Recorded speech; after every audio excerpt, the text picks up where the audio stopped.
ఒరిస్సా గతంతో పోల్చుకుంటే అభివృద్ధి చెందిందనే వాళ్ళు ఉన్నారు, అభివృద్ధి చెందలేదనే వాళ్ళు ఉన్నారు. ఎవరి వాదనలు వాళ్ళదే. కానీ అక్కడ ప్రజలు మాత్రం నవీన్ పట్నాయక్ని ఆరాధిస్తారు, అభిమానించడం కాదు ఆరాధిస్తుంటారు. ఆ కారణంగానే కంటిన్యూ గెలుస్తూ వస్తున్నారు.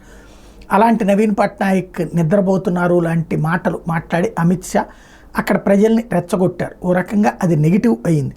వాస్తవంగా ఒరిస్సాలో గ్యారంటీ గెలుపు అనుకున్నటువంటి దశ నుంచి దెబ్బతీసే పరిస్థితి అయింది. ఈ నేపథ్యంలో నరేంద్ర మోడీ దాన్ని చక్కదిద్దేటటువంటి ప్రయత్నం చేశారు. అందులో భాగంగా నవీన్ పట్నాయక్ పట్ల పాజిటివ్ దృక్పథంతో ప్రొజెక్షన్ చేసుకొచ్చారు.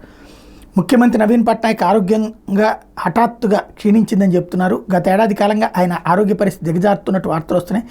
దీని వెనక ఏదైనా కుట్ర ఉందా అనే అనుమానాలు వ్యక్తం అవుతున్నాయి. నవీన్ పట్నాయక్ తరపున ప్రస్తుతం ఒరిస్సా ప్రభుత్వాన్ని నడిపిస్తున్న బలమైన ల్యాబీ ఈ కుట్రకు తెరతీసిందా అనే సందేహాలు లేకపోలేదు.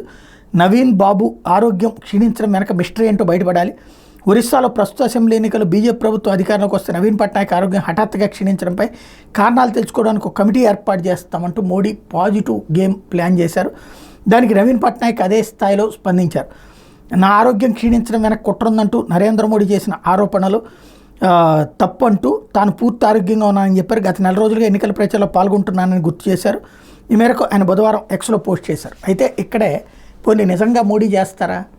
ఇంతకుముందు ఏకంగా జయలలిత 6 నెలల పాటు తీసుకు చచ్చిపోయింది.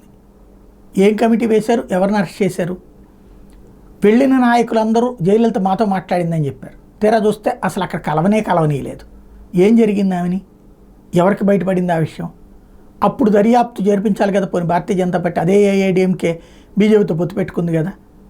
దర్యాప్తు చేసి అప్పుడు శశికళ మీద అందరికీ అనుమానం వచ్చింది, అరెస్ట్ చేయించవచ్చు కదా. చేయలేదు అంటే ఇవి రాజకీయానికి వాడుకోవడానికే ఇట్లాంటి పనికి వస్తుంటాయి.